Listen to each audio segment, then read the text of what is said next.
What is up, guys? XN1 here. Yeah, I just want to talk about some stuff that's going on in South Africa with regards to RippleNet, XRP, and our current South African Cbdc, SBI Africa that has ties in with Japan. Yeah, get into it. This channel isn't financial advice by any means. It's for educational purposes only. So yeah, let's get into it. What we have here is Project Khokha 2, which is the Cbdc of the South African Rand. It's coming directly from Essential's website, partners with Ripple. Yeah. So the Project Khokha 2, right, is the Cbdc which will clear and settle debentures on DRT using tokenized money in a minimal viable product. Keyword here that's stating that that's XRP with zero transactions, stuff like that. Also, we have another thing that's going on here: policy and regulation and regularity in reflections, which is your framework that's taking place. And I'm gonna get into that. I do have a video to play for you guys on how this is all tying up with XRP and how it's litigated at the moment, but they're not gonna state that. Yeah, some of the companies that are partnered on working with this project, as you can see, APSA, First Rand, Investec, GSE, Nedbank, Standard Bank, Strap. APSA is, I just want to dive into APSA. I'm going to get into the other banks at another time, but APSA is the one that stands out is because they're doing a lot of work with Barclays. Barclays has an infrastructure that's set up to Ripple and stuff like that. You can check it out.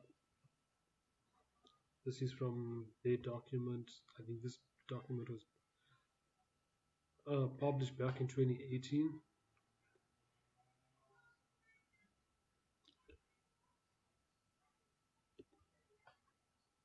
I'm not going to go into this document so much. I'm just covering certain aspects of certain things in the way I'm observing things. Yeah, so you see near time real movement validation settlement,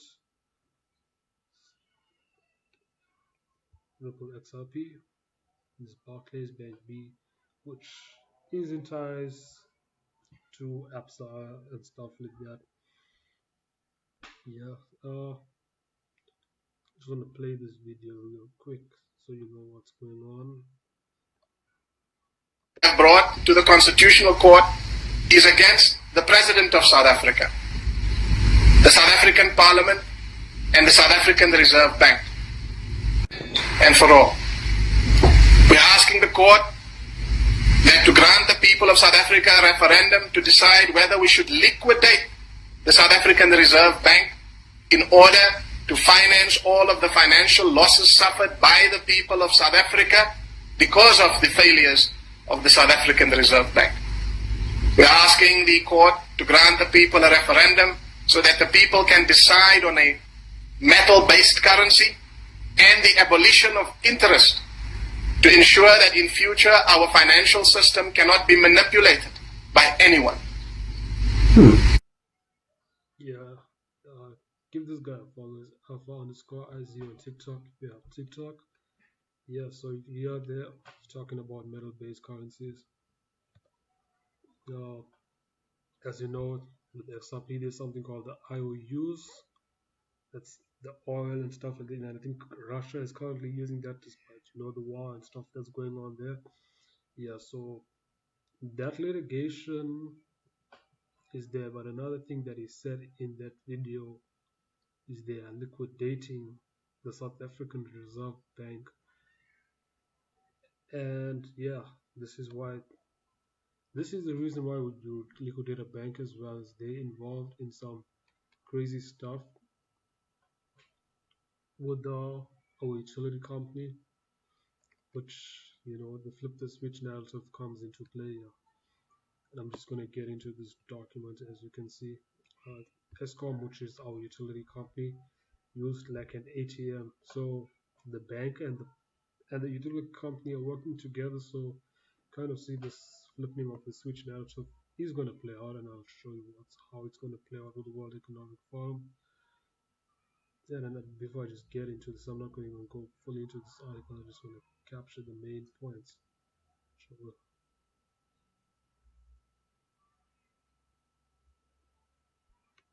Yes, so you see APSA is hiding behind technicalities to avoid explaining its role in state capture and corruption at ESCOM, which is the state entity that is the most troublesome for South Africa and the one which is arguably the biggest obstacle to improving economic growth. APSA has been relatively unaffected by state capture with its annual profits looking robust. Yeah, so they've been doing some crazy stuff where there was money laundering involved with utility company and the bank. Here's an interesting thing when we talk about the so-called blackout cyber pandemic attacks and narratives playing out is we have this ESCOM for the first time. So the norm usually we go to stage 4. For the first time we have stage 5, stage 6, stage 7, and stage 8. Stage 8 is that ultimate blackout that's going to come into play, and you can pause and see this what's going on here with ESCOM, right? And it is shared that they are doing some stuff. They did like money laundering with APSA, and this is from the World Economic Forum's cyber principle lessons learned during the COVID and how they plan on doing this whole cyber pandemic attack. And there was some stuff that stood out here as well. And one thing was focused on protecting your critical assets and services, which makes you think that you should have your crypto assets in cold storage like a ledger and stuff like that, or a decent wallet, whatever wallet of your choice you'd like. You need to store that, because it says here businesses will have to prioritize resources and investments to the most essential areas to maintain operational continuity, protect the critical digital assets, and ensure compliance. Yeah, it's talking about regulations coming in and the blackout narrative, right?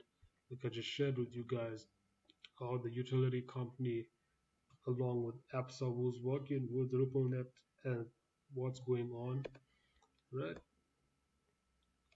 Interesting thing about the cyber pandemic book, as you can look this book up. I'll drop a link below for all these documents. So one of the contributors of this book it says the World Economic thanks the following individuals for participating in interviews, workshops, and discussions contributed to the development of this white paper, which this white paper is the cyber pandemic that's coming, right? You see this dude, Sandro Puccinieri, first name on the contributors list, first name, right? First name on this list. Group Chief Security Officer of APSA Group, South Africa. And they were involved in money laundering with ESCOM. As you know, there's a lot of power outages that's going on at the moment. So-called testing for the stuff that's about to go live. First name on the list, power outages, testing for all this stuff. It's literally telling you about how they're going to plan on doing the whole flip the switch narrative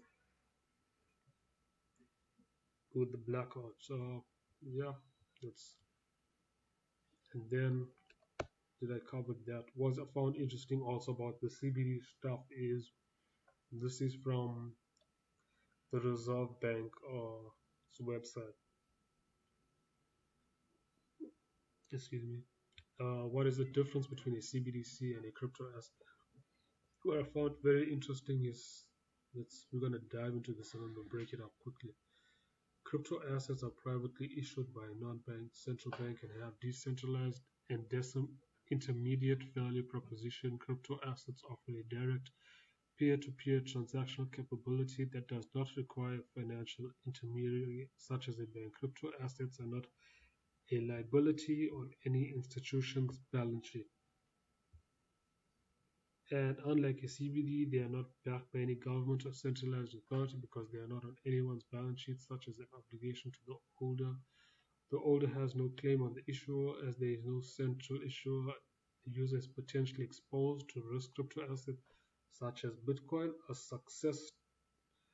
susceptible to large price fluctuations, generally making them less predictable and therefore less suitable as a stable medium of change. There's some keywords in here, and you can. So they're telling us crypto, but they're not stating, certain things as they gotta play their role. But they kind of give you an indicator to what's gonna happen with Bitcoin. They're saying it's not, and we all know this price of Bitcoin fluctuates crazy. It's not like other tokens that have that, and everything moves with with Bitcoin at the moment, but that decoupling will come in to play. And you can see they're saying it's therefore less suitable as a state medium of exchange. They're talking about the introduction of more stable type of crypto assets known as stable coins addresses the inherent volatility of crypto assets by linking the value of crypto assets to a fiat currency such as a dollar, a basket of fiat currency which is ESDR such as the dollar, euro, traditional assets, or commodities such as gold, oil. Traditional assets, we're talking about a crypto asset that can represent this. We're looking at XRP and issued currencies under IOUs. That's where that comes into play. Then, why do I say Ripple and XRP so much? Show you. Well, our president has been meeting with was Christine Lagarde, and the European Commission. She has been in meetings, and we've seen this picture thousands of times as Brad Garlinghouse and Christine Lagarde. But if you look at the president is really happy. This dude is never really smiling all the time. He never really has a smile. So this is an extra bullish smile because this dude never ever smiles. So yeah, you wanna keep your XRP solid and safe from what's happening here with the meetings that's going on. As you can see, I showed you World Economic Forum, Cbdc, both on that. There's quants also involved as well. Another interesting one is SBI because they opened up corridors in Japan, and those stuff was really interesting on what they were doing. I watched some videos. I think it was Scripture Airy. I'll drop this video in the link below where she talks about XRP and stuff like that. And SBI Japan, there's some ties to them and SBI Africa, and this is on the Japan side. What's interesting with SBI Africa is they got their own liquidity hub. They're working on their own liquidity hub, which is regards to the corridors, XRP stuff like that. Now I'm not gonna read this whole thing because I just want to make sure I get to the main points of what they're really trying to do here. I think it's more if we cover it up here, it's what SBI Africa is tied to them. So it's exports of Japanese used cars to overseas markets, provision of financial services in partnership with overseas financial institutions. Here, there's the key right here, and also venture capital investments in the Africa region. Now, what ties would they have in South Africa and the rest of Africa with SBI Africa and FBI Japan? This is what they plan on doing, and I'll drop the link below. According to SBI's presentation, the firm has set up a car export business in South Africa. I mean, in Africa, yeah. I'm in South Africa, so I get used to saying South Africa so much. But yeah, as the whole continent of Africa moves along, yeah, and they intend to allow the use of XRP as payment for SBI Motor Japan, XRP as payment. Yes, and it says here SBI plans for increasing the utility and acceptance of XRP within their business are expected to boost the altcoin's demands. Now, what's interesting is they have their own liquidity hub. With Liquidity Hub, you have to have companies come in there and they sign up to Liquidity Hub. So you're going to see companies like Mitsubishi, Toyota, Subaru, like those Japan auto companies are going to come into the frameworks of Ripple Liquidity Hub, which is then tied up to SBI, and they're going to have this financing of vehicles done through the Liquidity Hub, and it will be XRP payments, where they will have a private XRP out for certain stuff as well. Yeah, this is just a few stuff that they do with the Ripple net. We'll cover more along the way. Yeah, so thank you guys for watching the video. If you'd like to support the channel, I'll drop my wallet address below to contribute to the channel. Yeah, thank you so much for watching.